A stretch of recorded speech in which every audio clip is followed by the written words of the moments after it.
Coming up now is another sparkling Two Mics podcast.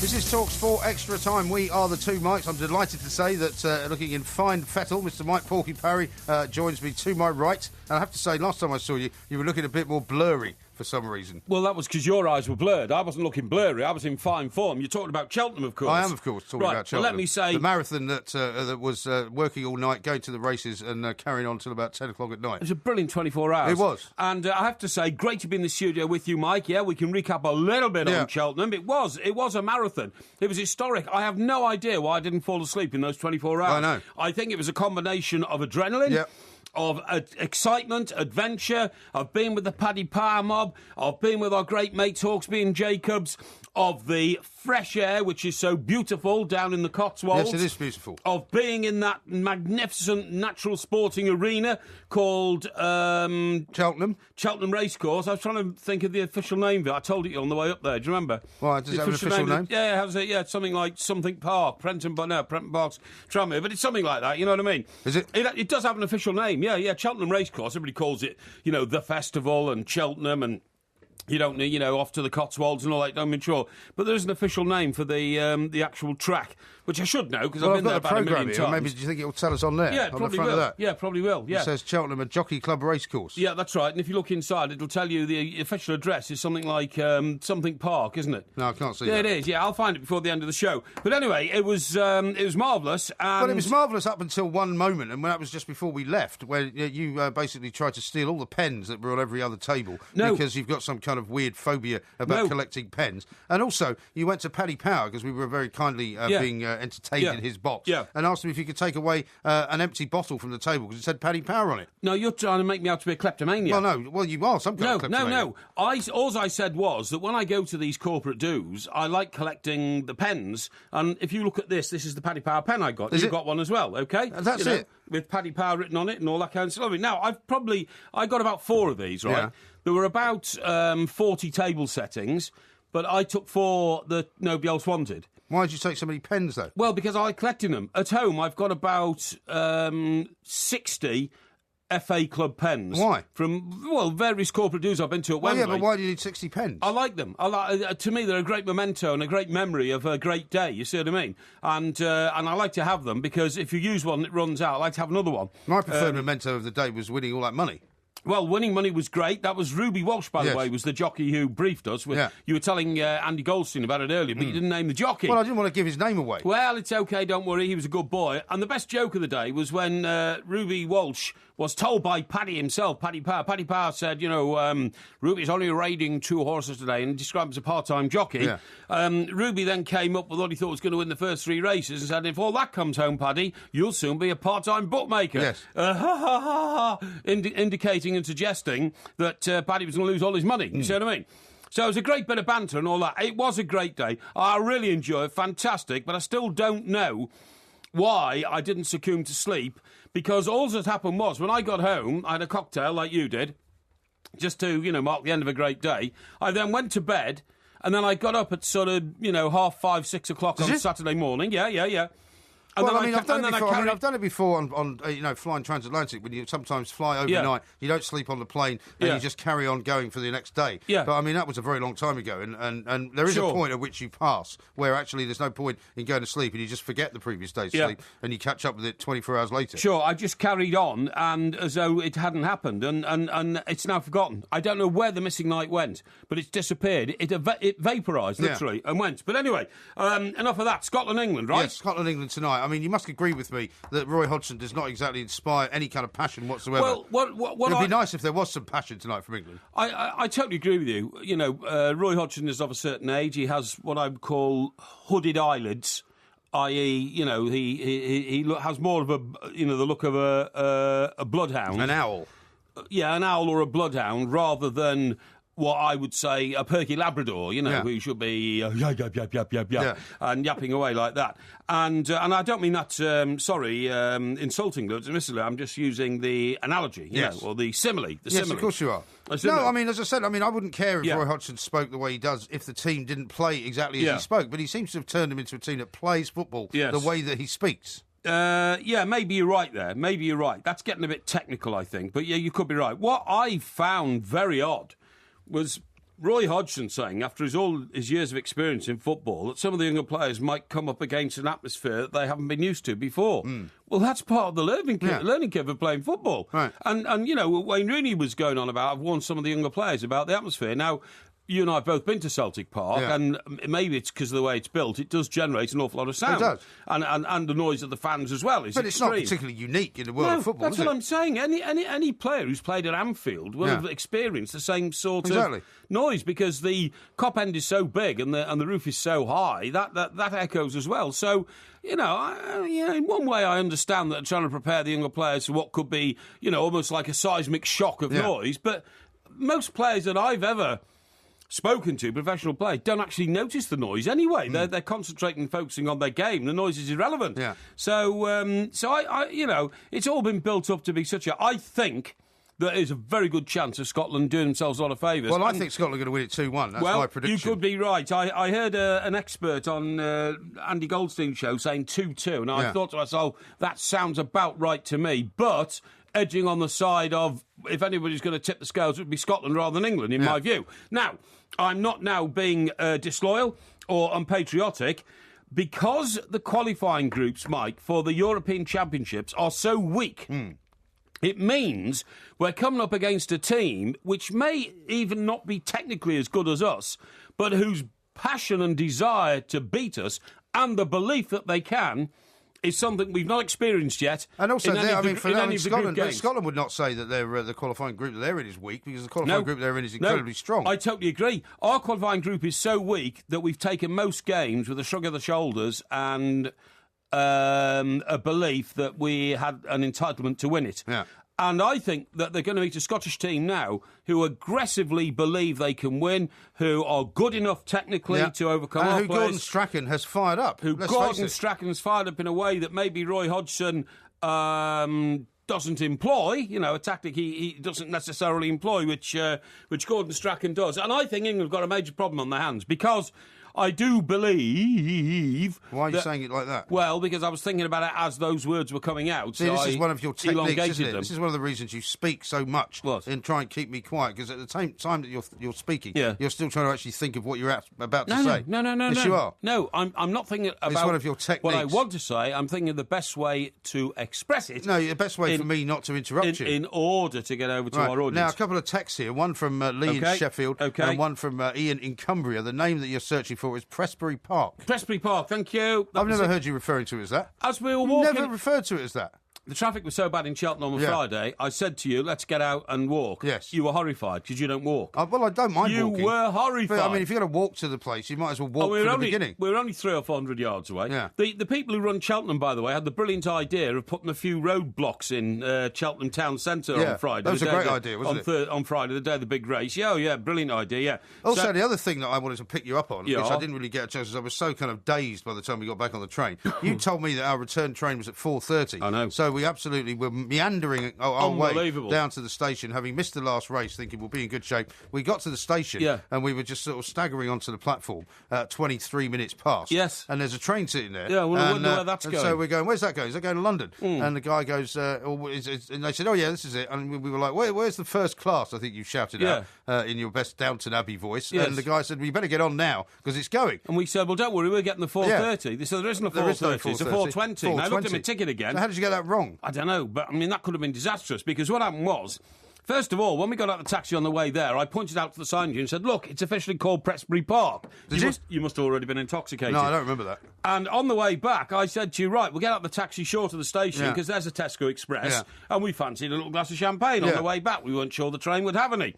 So I go wandering into Tesco's. You, meanwhile, decide that you need ablution relief and go and find a Portaloo cabin for some unknown reason, you know. Well, for an obvious reason. About to get on the train. So I'm waiting for you to come out of the plastic box, as it is, sort of thing. And then, as you rightly say, we ambled onto the station. Oh, where's this train going? London? Oh, that's funny, having two trains going to London so close together. And then looked at the ticket. Wow, we were lucky. We were very God lucky. was smiling at us. If we'd have missed that one, because our tickets were prepaid, we'd have to have paid a couple £100 to get on the next one. I would not have been happy about that. Well, Mrs. Mop would have been in big trouble. I've got something to tell you about Mrs. Mop, actually, coming up very shortly. Oh, yes? But just look into the light for a moment. This is TalkSport. We are the two mics. More coming up next.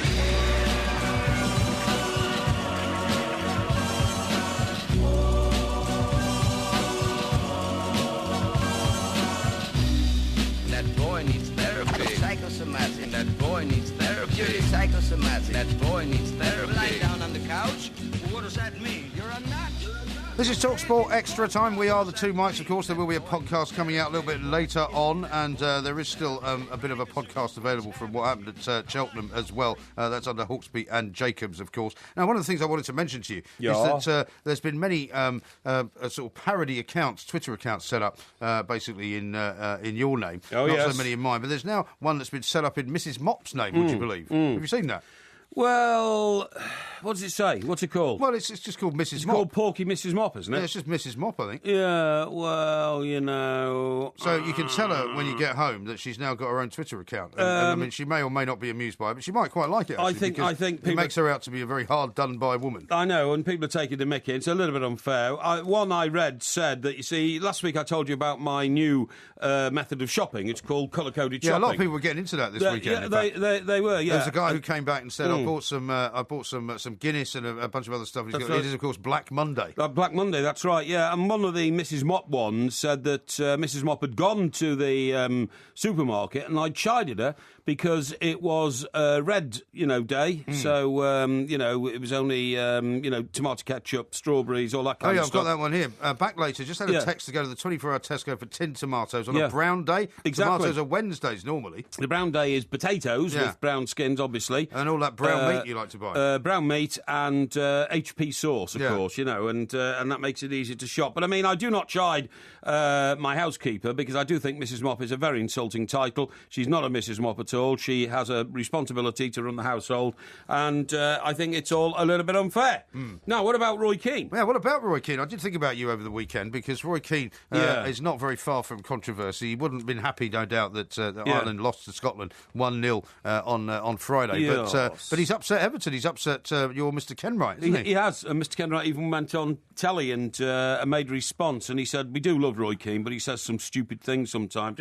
And, it was a terribly stupid thing to say, because Everton are I think, one of the most accommodating clubs in the Premier League. Don't have problems with... Well, that's what Bill Kenwright said. He said, unlike most, certainly in Premier League managers and or chairmen, he said, we love our players to go on international duty. Yeah, but does Roy Keane have a point, though, with the two players he's talking about? No, he doesn't, because if that's what Mr. Kenwright and Mr. Martinez, Roberto Martinez, our manager, says, then I believe them. And the point is that it's insulting to accuse Roberto Martinez of trying to gerrymander the international selection process, which means you have to give your players over, obviously, under FIFA rules, if they're fit. But do you not think there is, at some time or other, and I'm not saying Everton have done this, but various clubs, certainly Sir Alex Ferguson used to do it for friendlies. Well, I think he admitted it. And he did admit it. But, yeah. I mean, certainly there are plenty of Premier League managers who would be less than enthusiastic, Arsene Wenger's another one, about letting their players go. Yeah, I'm sure you're right, but, And Brendan Rodgers, of course. Yeah, that's right. Yeah, well, exactly. They're out with old Sterling and all that. But these Irish boys really love playing for their country, and I don't think anybody at Everton would stand in the way. But it's a much wider issue, this, Mike. Much, much wider. The wider issue is who is running the Irish team. Yeah. And it's obvious to me it's Roy Keane. Now, you might say, well, hang on, he's not the boss. Martin O'Neill's the boss. But Martin O'Neill, in exasperation, in my view, suddenly came on the telly today and started saying, he doesn't regret appointing Roy Keane. He has the right to say anything he wants. He then gave his version of the state of the player's fitness or injuries or whatever. And, I mean, he's just spending time, more and more time, justifying or commenting or trying to assess the actions of Roy Keane, which include, in recent days, an altercation with a fan in a hotel, I'm not saying that Roy Keane was in any way responsible. Well, we'll never know what the truth of that is because he doesn't want to talk about it. Because when he was at his press conference last week and he sort of stared down this one particular journalist, he said, I'm not answerable to you. Why should I answer to you? I'm answerable to the FAI and I'm answerable to Martin O'Neill. That's it. I'm not going to tell you what happened. Yeah, then he's got the row with Everton and there was another row about something which I've forgotten about now, but I'm sorry. It's gone out of my head because, I've so many things to think about. Well, there's always something going on with Roy Keane. And if you watch the two of them, you would actually think that the relationship was the other way around. You would think that Roy Keane was the guy in charge and Martin O'Neill was his sidekick. Oh, you would definitely. That's exactly my point. When Roy Keane is making policy, and the policy he's making here is that he believes that the manager of the Irish football team, which is not him, by the way, should sit down with Roberto Martinez and sort out why some Everton players seem non-available at short notice and then go on to play for their club a few days later. Well, that's Martin O'Neill's job, that, to dictate policy on that and sort that out, not Roy Keane's. But Roy Keane has decided that it is his responsibility. I can see all this ending in tears. I can see it ending in tears because most of Roy Keane's managerial jobs have ended in tears. But also, one thing that's interesting as well is that while all this is going on, it's kind of taking away from everything that's going on at Aston Villa, where things are not going very well either. Of course it is. You can't actually understand the relationship between him and Paul Lambert. I can't really see them having any... They don't appear to be very close whenever they're pictured together on the bench. They don't look like two guys that have got anything in common. I just don't understand it. I totally agree. And remember, of course, the other manager I've got my eyes on at the moment is old Stuart Lancaster, right? Now, he's the manager of the England rugby team. He's the kind of rugby equivalent of Roy Hodgson, isn't he? No. Roy Hodgson has got a much better grip on things. Stuart Lancaster, to me, looks like a school headmaster. Yeah. Now, you might say, what right have I got to say that? I will just remind the nation, I'll remind our listeners, I'll remind you, that I was, of course, the TalkSport rugby correspondent. You were indeed, at the World Cup in France. Yeah. In, I believe, 2007. Yeah, is that was right? it 2007? Are you sure? I'm sure it's 2007, yeah. And therefore, I feel absolutely justified in giving my assessment of the managers. And in fact, when we quizzed you on it, I think you even got the winners and the runners-up right. I did, indeed. Now, the manager in those days... when I was the correspondent... Yeah, in 2007. Yes. Who was it? That's irrelevant, because what I'm saying is he was a gash manager. He was put in late notice and still got England to the final because he showed a bit of steel and showed a bit of resolve and showed a bit of, He wasn't the one that won the World Cup, was it? No. That was Clive Woodward. Yeah. No, Sir Clive Woodward. Sir Clive Woodward, It's a bit of reverberation when we mentioned Knights of the Realm. Southampton have done very well since he left there, haven't they? I'm not going to get involved. Why not? Well, it's a little So who was the England manager then? The England manager in 2007. Yeah. It was a chap who was the deputy to Clive Woodward when we won the World Cup. Yeah. So it wasn't the guy that. So it wasn't It wasn't Andy Robinson, was it? No, it wasn't Andy Robinson. No. What are you laughing at? Why are you because I'm just looking at the confused look in your eye. No. You look like a rabbit in the headlights. No. Anyway, the point of the story is this chap was installed at late notice because, things have not been that happy in the camp.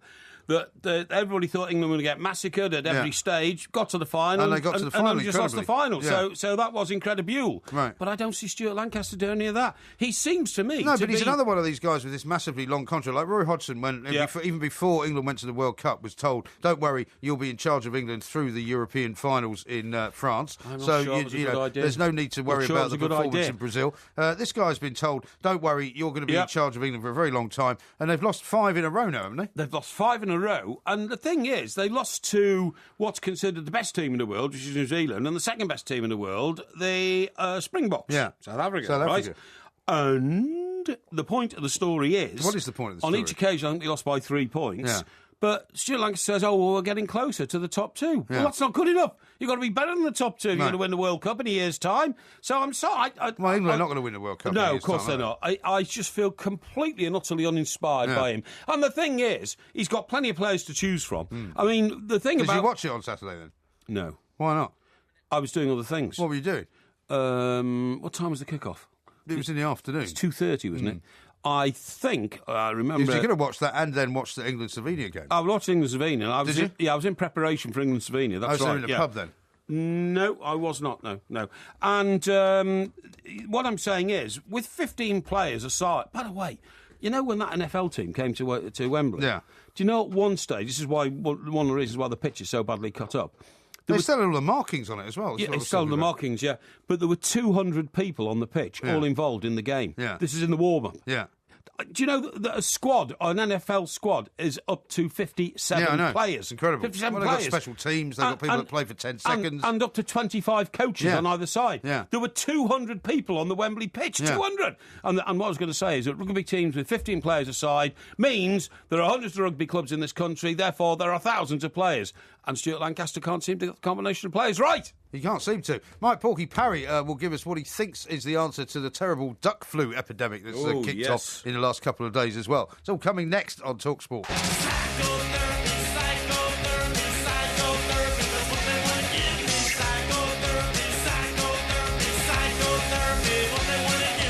This is TalkSport Extra Time. We are the two Mikes. He's Mike Parry, I'm Mike Graham. Of course, there will be a podcast coming out later. By the way, did you admonish Mrs. Mop for booking the first class tickets and then messing it up on the way out there? 'Cause on the way back, first class all the way back, no problem at all. We didn't stop anywhere. It was relatively comfortable, relatively quick. On the way out, we had to go via Swindon and then get on this kind of rattler train from Swindon to Cheltenham. It was a disgusting train. And I mean, I must admit, I think that was what kind of first put me in a bit of a trance, because having spent the first part of the journey very enjoyable in luxury, having a nice bottle of champagne, get on this second one, no seats at all, had to stand all the way next to that kind of tattooed oik that we were next to. Yeah, it was a Scotsman, actually. And there were no... Sorry, not being rude to Scotsman, but this guy got on, he had tattoos all over his face.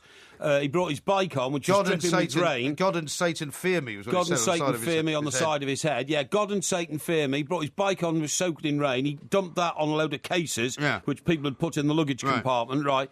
And so how did you explain that? How can they do that if you're paying that kind of money? I don't know, but I mean, it was a disgrace. And the train, to me, looked like the sort of thing you put cattle on. Seriously, it was terrible. It's absolutely shocking. A real shocker, real shocker. Brian Ashton, of course, was the manager of the... Oh, you've had time to look it up now, have you? No, I didn't look it up. Of course you looked it up. I didn't look it up. You suddenly remembered it now. I didn't look it up. I think he's retired, actually. I think he's working at TalkSport, because we've got a chap downstairs. He's working at TalkSport? I think so. We've got a chap downstairs, head of engineering here at the radio station, called Ockles. And he is the spitting image of He does look a bit like Ockles, He looks exactly like him. He also looks like that guy who's the Yorkshire The actor. professional Yorkshireman, yeah. Yeah, and Brian somebody? Yeah, and what role do you remember him in best? I remember him in, actually, The American Werewolf in London. Now, I was going to say that, but he was the also... man in the pub. But yeah, that's right. Don't let them go out on the moors. Yeah, but the one who comes out, when the doctor from London goes back to find out what went on, he's talking to one of the shepherds, and this guy comes out, Brian, whatever his name is, enough, doesn't he? And that's shouts right, at him, enough of that. But in fact... Brian Glover, is it? Is it Brian Glover? Brian Glover. I think it is. But in fact, although in the pub he says to the boys... Don't go off the paths when you're on the moors. Yeah. He eventually is the one who comes out with a gun and shoots the werewolf. That's right, he does. And rescues them. But no, the role... But he was in countless other films as well, wasn't he? He was in countless other films, but the role which most people remember him for, who are not fans of the cinema, was Whatever Happened to the Likely Lads, when he ran around trying to tell the Likely Lads the result of the game they were determined not to watch and not to get the result of because they were watching the highlights of it at night. I didn't remember him as being in the Likely Lads at all. He was. I mean, he was in countless Plays for Today and all that kind of stuff. But have I refreshed your memory? Yeah, go on. Have I refreshed your memory? Yeah, there you go. See, there's so many things in the back of your head which just stay there. Well, I lost so many brain cells on Friday. You are in many ways a complete dimwit, Mike, if you don't mind me saying so. Thank you very much indeed. From you, I take that as a compliment. You can only think about... Because for you can look up to a dimwit, can't you? You can... What do you mean by that? Well, it means that you're actually beneath a dimwit. You're like 2 levels down from a dimwit. Sorry. No, your face is classic. What you just didn't see that one coming, No, did you? I didn't see it coming. You called me a dimwit, and actually, for me, coming from you, that's a compliment, because you aspire to be a dimwit. That's what I mean. Look, I'm not even going to get into that. I haven't got a clue what you're talking about now. I know. I think your brain's been beaten up by our 24-hour marathon. Well, after Cheltenham, the 24-hour marathon, I now know what it's like to be Mike Parry, because I now know, how much of sort of lack of sleep and intake of alcohol can have on your memory. Oh, you've known that for many years. On the way that you proceed. But let me ask you instead about something about an expert you may well be, in fact, because this new bird flu outbreak. It's not duck flu. Has come from ducks, and apparently they're going to have to start slaughtering ducks up and down the country. They've already slaughtered 600. These ducks that we still have never seen that you're supposedly feeding. You may have to be very careful. There's this tiny little village up in Yorkshire which has this duck farm. It's a duck breeding farm, and I'm afraid that they've had to get rid of 600. Now the problem is it might go through the sort of foul type genre. And if it hits turkeys... Genre, that's right, yeah. We've all had it for Christmas. Imagine having Christmas without a turkey. I mean, I wouldn't mind, actually. I'm not having a turkey this Christmas. Well, what are you having instead? I'm going to have a chicken, I think. Well, I don't get that. You can have a goose. You can have a goose. The Goose is too difficult to cook, though. I cooked a goose once. Very difficult to cook. Too fatty as well. Yeah, too fatty. And also, you've got this whole rigmarole. You've got to boil it first, drain the fat off it. Ooh. Do all sorts of stuff. Ridiculous. I like the old turkey at Christmas. In fact, I like turkey all the year round. Whenever I go to a carvery, I go to some high class carveries. What do you $7.99 all you can eat high class carvery.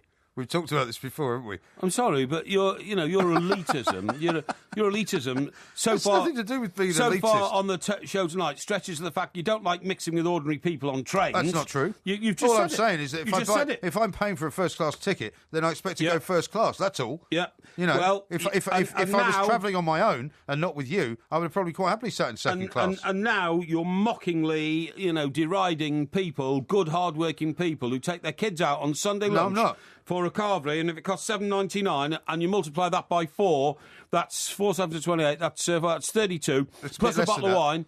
Plus a bottle of wine, that's 40 quid. Technically, isn't it? That's 40 quid for a Sunday lunch. That means that which is very expensive and not very good, actually. Which is the poor, hard-working chap who's done that. You put his 40% tax on top of that, and then you are paying effectively 60 quid for a Sunday lunch. So now the poor working man. So now the poor working man that you're so desperate to avoid most of the time is paying 40% tax, is he? Well, they do. Oh, really? I mean, if you're paying 40% tax, it means you're in the higher tax bracket. Hang on. That means you're not the poor working man. Have you never heard of fiscal drag? Fiscal drag? Yeah. No, I haven't. You've never heard of fiscal drag? No, what's that? You thickhead. What's know fiscal nothing. drag? Fiscal drag means that many, many years ago, the 40% tax rate was fixed at a certain sum, say £42,000 or something like that, okay? Yeah. Now then, as the years go by and £42,000 becomes worth less and less and less, obviously because of inflation, 3%, 4% each year, they do not then shove the 40% limit up to £52,000. Okay. You see what I mean? So what is the rate at which 40% tax now kicks in? That is called fiscal drag. Yeah. So now, answer me the question. What rate does it kick in at now? I'll answer that in a minute. You don't know, do you? I'll answer that in a minute. The reason I know this is because I studied Keynesian economics, right? What kind? Keynesian. Keynesian. Have you ever heard of? Do you mean Keynesian? Yes, that's right. Yeah. Keynesian. No, Keynesian. You've never heard of Keynes? And, I have, yeah. And, I worked out years and years and years ago that trickle-down economics is the only way to save the world economy. Really? Nobody would listen to me, including Gordon Brown, when I met him in this very building, this Talksport building. He must have been delighted. Towards the end of his tenure as Prime Minister, and I mentioned trickle-down economics to him. Right. And trickle-down economics, what did he say to that? Well, he was having a cup of tea at the time. Trickle-down economics is best illustrated by my housekeeper, the woman you insultingly call Mrs. Mop, right? Yeah. Because my housekeeper can only survive like millions of other domestics. Right. Is she on the higher rate of tax or the lower rate? Well, that's her affair. That's her affair. It's all that's sorted. her employer. You're supposed to pay the tax. You're supposed to withhold the tax. My accountant deals with all of that. It's all above board. It's all signed off. Don't worry about that. I'm sure it is. I'm not worried about it. What I was going to say to you is that that's trickle-down economics. Right. And trickle-down economics was almost single-handedly invented by Ronald Reagan, the president. I thought you said it was Keynes that invented it. Well, I mean, Keynes was not into trickle-down economics. He was into the other side of it. He wanted, mass taxation, I think. Was he? But Are you sure? But trickle-down economics means that you earn money, and you earn enough money to employ somebody to wash your car, to clean your house, to cut your hedge in your garden. And luckily, you get all that done by just one woman. Well, funny enough, I mean, certainly her and her family are able to... Oh, her family are involved as well? Yeah. Are able to sort all that out. How happy they must be. And that is what it's all about. So anyway, getting back to the duck flu, yeah. This could be...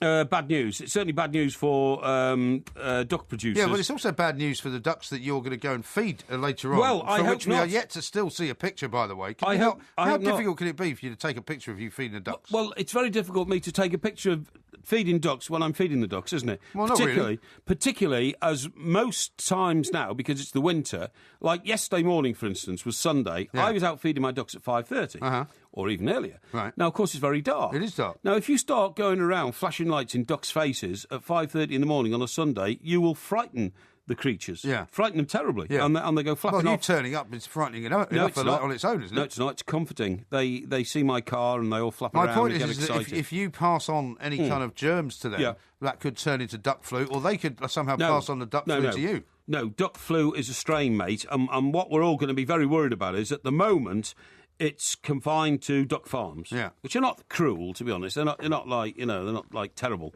Not like... Well, they're not in sort of cages, you mean? No, not battery hen and all that kind of stuff. Yeah, but they've just slaughtered 600 of them. Well, they've had to, because they've got the pox, the duck equivalent of the duck pox. Well, yeah, they have, yeah.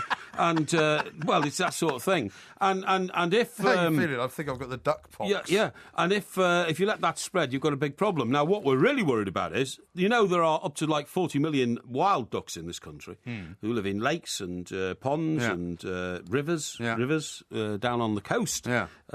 Where I also reside, there's a river there that runs through it down to the coast, and the ducks live in the reeds, and it's a beautiful sight, honestly, to see the family of ducks all living in their nest and all that kind of stuff. Do you feed them as well?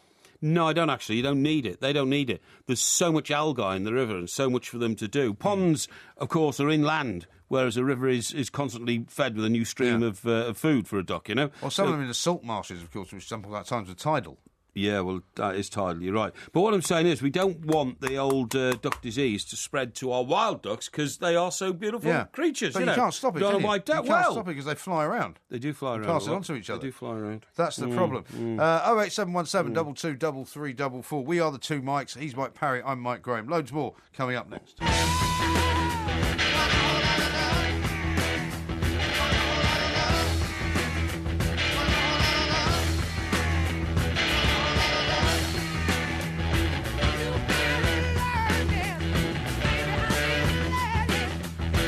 Talk Sport Extra Time. I'm Mike Graham. He is Mike Parry. There will be a podcast, of course, available coming out a little bit later on in the day. Got a couple more tweets to read out to you, Mr. Parry, I have to say. Yeah. And interestingly enough, there's, let me see where we are here. There's one here from...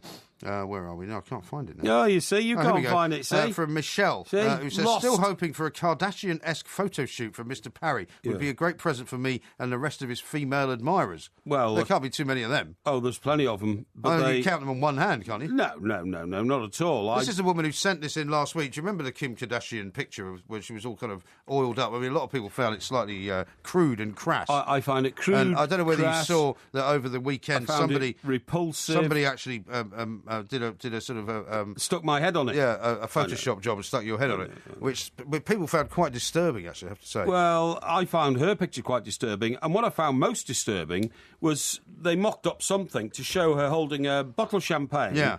In her two hands in front of her body and her quite extensive popping cleavage. It, firing it over the top. Yeah, the champagne had popped, and the champagne went arced over her head and went into a glass of champagne, balancing on her posterior. Yeah. Making out her posterior was so shapely, in my view, she looked like a deformed woman, Yes. I'm sorry, Yeah. that this is what she could do. I mean, I thought it was repulsive, the whole thing, and if she came up to me in a nightclub and said, would you fancy coming back to my place for, a heart warmer or something like that, I'd say no. Because how about a heart starter? A heart starter. Isn't that what they call Good it? idea. Yeah, rather than a heart warmer. Yeah. That may be something else. Yeah, exactly. I'm not sure what that is. And I would. I'm sorry. I'd reject it. Listen, I want to talk to you about. I was going to say, talking about heart warming. What about these Christmas TV adverts? Because lots of people are getting very worked up about them. Well, I need to. Every year it's the same thing.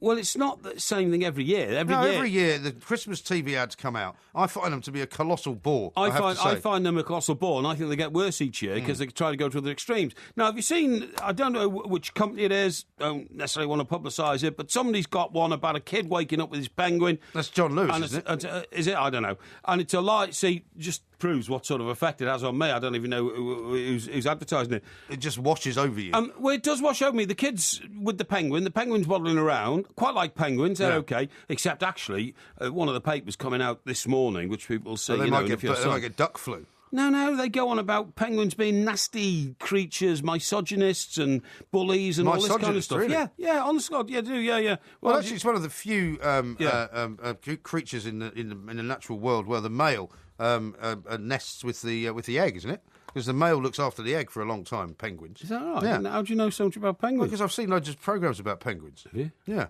There's no penguins in the Northern Hemisphere, are there? Most of them are in the Southern Hemisphere, That's what I'm saying. They're all in... there's some in Edinburgh Zoo, which technically is in the Antarctica. Northern Hemisphere. Yeah, but don't be And there's ridiculous. some in London Zoo. What I'm saying is there's none in the Arctic, are there? No, they're mostly in the southern part of, like, the bottom of South America, down into Antarctica, Falkland bottom of Australia, Islands. that kind of thing. Falkland Islands have got millions of them. Yeah.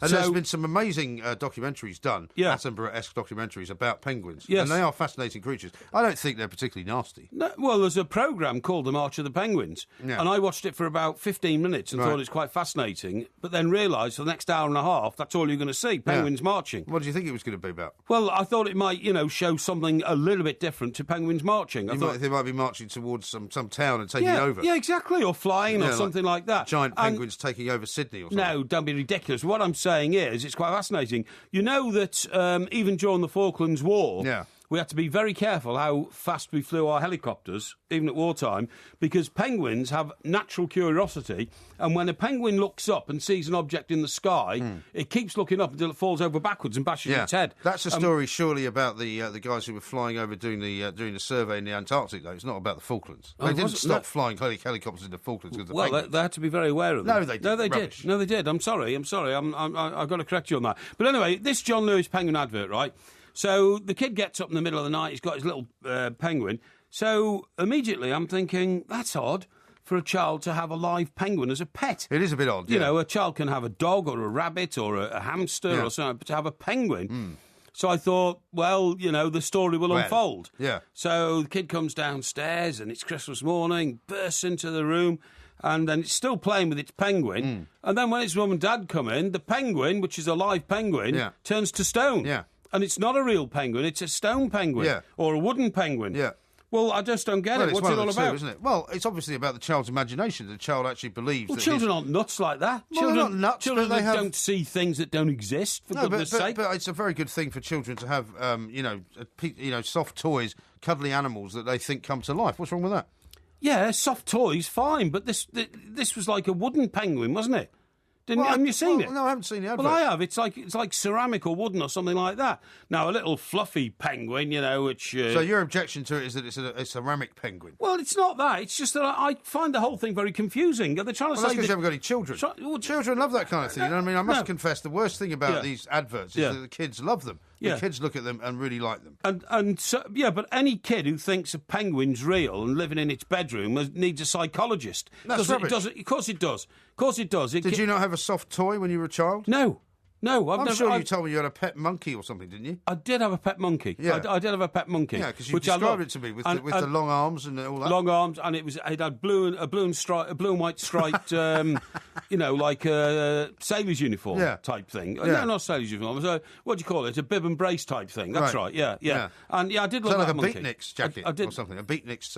Yeah, sort of like that. Yeah, I did love that monkey. But Well, did you never imagine that the monkey came to life and you No, went on of adventures in course the jungle not. and all that? Of course not. How ludicrous was that? If I'd have, Swinging if through I- the if I'd trees in imagined it Chester Park? came to life, I'd report it to my mum and dad and said, "Look, there's something wrong with this monkey." So you have no romance in your soul, that's why. I have romance in my soul. Don't worry about that. I do have romance I'm in my not soul. worried about it. But I think it's a bit crazy to allow children to go around imagining things because Well, that's exactly what being a child is. No. When you're a child, you imagine all kinds of you things. don't imagine It live gives you- it things brings living in your comfort to you. bedroom because that is weirdo. That is Omen. What was it called? Omen. The Omen. Was it called The Omen? The Omen. Damien, the devil Yeah. child. Was that The Omen? Yeah, it was, yeah. Well, that's what I'm talking about. The Omen. That's what Rubbish. it is. So like- did you have no imagination as a child? Of course, I had imagination. Well, what sort of things did you imagine? Well, I didn't have to because I was like king of the Meccano kit. You know what I mean? I could. King of the Meccano kit. I could build huge bridges with Right. Meccano. So And- did you sort of go to sleep at night and think of yourself as king of the Meccano? Did you have a crown and everything? No, I'm but- the king no. of the Meccano kit. Well, no, I mean that's an adult expression for what I was in those days. Yeah. But I also had like a huge Lego set. I used to Right. build huge Lego buildings. Yeah. I used to like you wouldn't be able to Meccano. build Lego now. But Lego in the- those days was very straightforward. All you had Yeah. was like building blocks Yes, and that's windows right, and that's doors right. and little trees. That's now right. you can make entire sort of spaceships. You can make planes. Yeah, I know. You can make cars. I know, it's amazing, isn't it? I cannot build anything with Lego now. Why? Do you try? Yeah, because my son loves Lego. Oh, really? But he's incredible. I mean, could literally build a space shuttle in Lego without using the instructions in about half an hour. Well, anybody could do that, surely. You just put. You couldn't do it. I bet I could. No, I bet I could. If I brought in the means to do that, you wouldn't do it in a 5-hour show. Rubbish, of course I would. Well, mind you, I didn't know you were king of the Meccano set, so now that I know that, maybe I'd have to be a bit more careful about offering you such a challenge. Why do you think that's so funny? Well, didn't you have a Meccano set? No, I never had Meccano. Well, I love Meccano. I don't think we could afford it. In fact, I would have been a civil engineer. Funny enough. Well, you would have been if you'd managed to stay the course at the Nottingham University of the Trent. University of the Trent. Yeah, I might have been, yeah. Funny enough, I had to go to Essex today. I had to go under and over the River Thames. Oh, yeah. So I went Did under... you have the Dartford Crossing? Dartford Crossing on the way there. You know they're making that... they're going to make it no coins soon. I had to check out November the 30th. Yeah. But today it was £2 each way. So anyway, I tell you what, on the way there, when you go under the tunnel, you look at the bridge. It is an incredible structure. It is. It's a huge, incredible structure. Yeah. Bent at all sorts of different angles, and I'm thinking it's to myself, unlike any other suspension bridge I've ever seen. I know. Because most of them are just straight, aren't they? Yeah, but this is not. It builds up very steeply on both sides onto a flat plane on the top and comes down again. And I thought to myself, and did you find the tunnel to be horizontal, or did you find it to go down and then up again? It went down and up. Yeah, why was that? Because it went under a river. That's right. Well, I kept telling you that. Yeah, but the ones that don't go under a river actually go straight, so i.e. horizontal. Not always. Yeah, they do. No, it depends the mountain they're going under. But anyway, I'm coming back. I mean, it's quite frightening, actually. You can get panic attacks on that bridge. Really? You look down. I've never had one. See the Thames estuary below you. Yeah. I have to look straight ahead because it can be quite dodgy. And look, have you ever been over the Golden Gate Bridge? Yes, I have. To Sausalito. Yeah. Yes. Did you not find that frightening? No, because that was utterly fascinating because I got picked up by an American girl, me and my mate, we were over there in San Francisco, and they said, you want to come to Sausalito for lunch? We said, yeah, fine, and we drove over and drove back, fantastic. Yeah. And in fact, funnily enough, there was a camera crew halfway across, and although you're not allowed to stop on the bridge, my natural curiosity made the girls pull over and just put the flashing lights on, which they had in American cars in those days, they didn't have here. And I got out and I said, hi guys, what are you doing? And they were waiting for the 1,000th person to throw himself off the Golden Gate Bridge to his death. Just waiting there? Yeah, they're just waiting, because there was a favourite spot where somebody always did it, which is a bit... maudlin, that, isn't it? A bit maudlin. As in Mary Maudlin. Yeah, I'm not sure we'd have done that ourselves, although we're accused of being excessive in this country in our journalistic pursuits. Listen, one thing I've got to tell you about, because we've only got an hour. I know, very short. Such a shame. Time's almost out. In fact, Andy Goldstein, bless his heart, was saying earlier, why only an hour? Yeah, I don't know the answer to that. I'll try and find out what it is. OK. I've got to tell you about the fact that there'll be no chocolate in the world in 6 years' time. I don't think anybody would mourn the loss of chocolate. We have so much. I was thinking this just the other day. I love chocolate. I love it too. Chocolate. Listen, there's no bigger fan of chocolate than me. But I was in Easter eggs. I was in one of those, Tesco's. Filling station, just a sort of metro store attached to a thing, I understand. And you literally can't walk 2 inches without being completely and utterly bombarded by ludicrous amounts of chocolate. It's ridiculous. Well, no, at this time of year, it's not even Christmas chocolate. You've got boxes of roses. It's nothing to do with that. Quality Street. No. The Cadbury ones, which are called like small ones or something, or tiny things. Celebrations or something. Yeah, celebrations, something like that. Tiny no, it's not about the Christmas ones. It's just about everything is now in a bigger bag. Everything's a bigger bar. You can't just buy 1 Mars bar. You have to buy 2. You can't just buy Terry's orange. You have to buy like a bag a world full of of chocolate. Tiny... Well, I mean, I'm a huge fan of chocolate. I mean, a week does not go by. Cocoa's going to run out. Cocoa's not going to run out. It's going to run out. Do you know why? Why? It's why the price of fuel went up. It's why the price of metal went up. Oh, yeah. China has suddenly woken up to chocolate. What, you mean they're going to steal it all? They're not going to steal it. They're buy it all. They buy it all. Well, why don't they just grow some?